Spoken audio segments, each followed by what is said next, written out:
Good, because that's literally all I do. Okay, let's start with phones.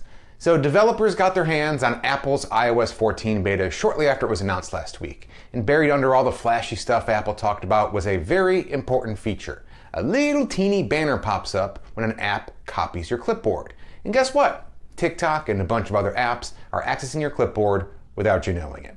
This might sound really dumb and small, but let me show you exactly how huge this thing is.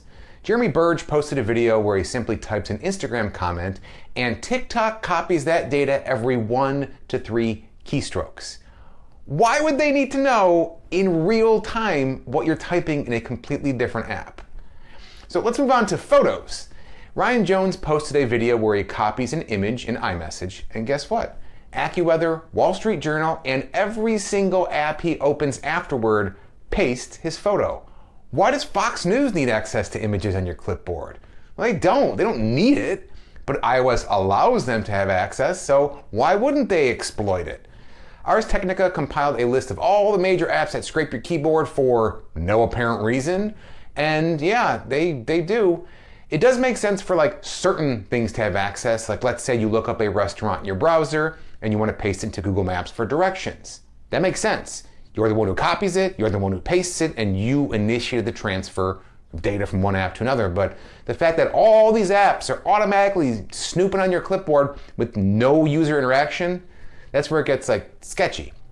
Seriously, why does 8-Ball Pool, Fruit Ninja, or PUBG Mobile need access to your clipboard?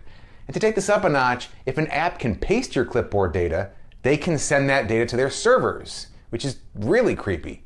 Tencent, the behemoth that owns Riot Games and controls PUBG Mobile and a lot of other developers, yeah, they've come under fire for privacy issues in the past, and they're copying your clipboard.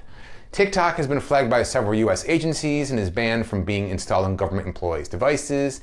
And oh look, India just banned them over privacy concerns. So yeah, nearly anything you do on your phone might be sent to these companies, and no one has any idea how much of that data they're actually capturing, saving, storing, or what they're doing with it.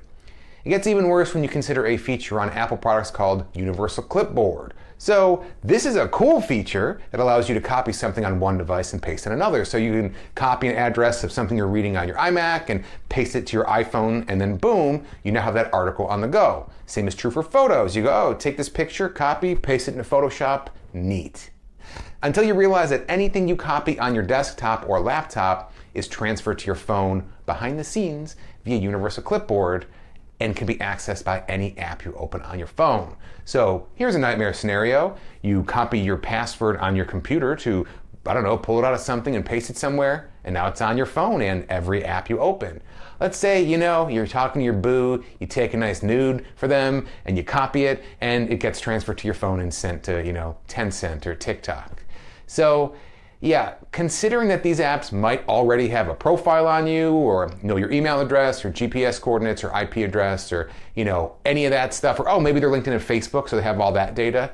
It's pretty terrifying how much data they can siphon out of your keyboard and, which formerly didn't seem scary, but now they can paint an even more accurate picture. So things are a little less clear on Android when it comes to the details, but the big bad news is it appears that all apps can access your Android clipboard. So that sucks. TikTok responded and is like, no, this is just a big misunderstanding triggered by a feature designed to identify spammy behavior. Plus, they claim they didn't store any clipboard data on their servers, and they will stop collecting it in the future. So, thank God. I'm sure they definitely didn't keep any data, and in case they did, I'm 100% sure they will delete it, because I'm being sarcastic. Never trust any companies, especially not social media companies. But, who you can trust is not the cops.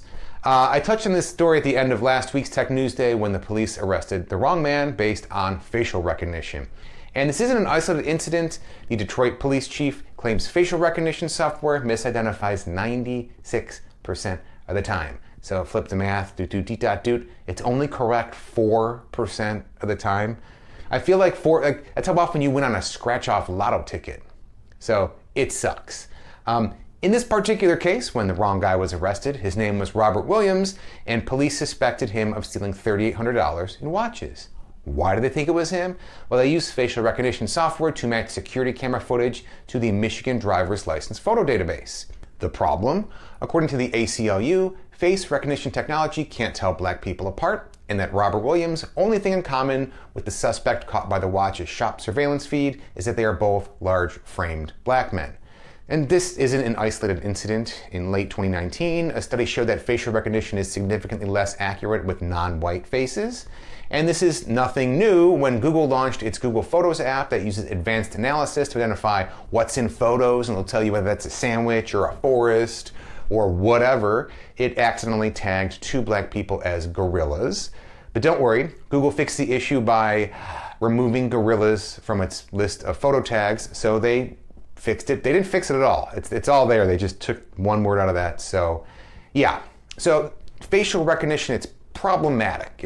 It's a bad, scary software, and as it grows more accessible and affordable, some cities are thankfully seeing the privacy and accuracy issues and avoiding it.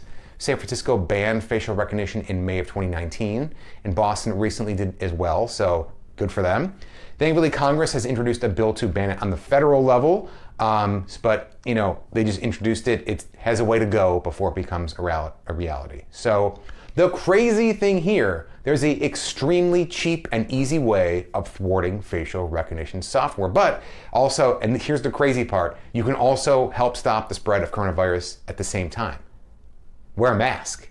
That's it. Please wear a mask. Please, God.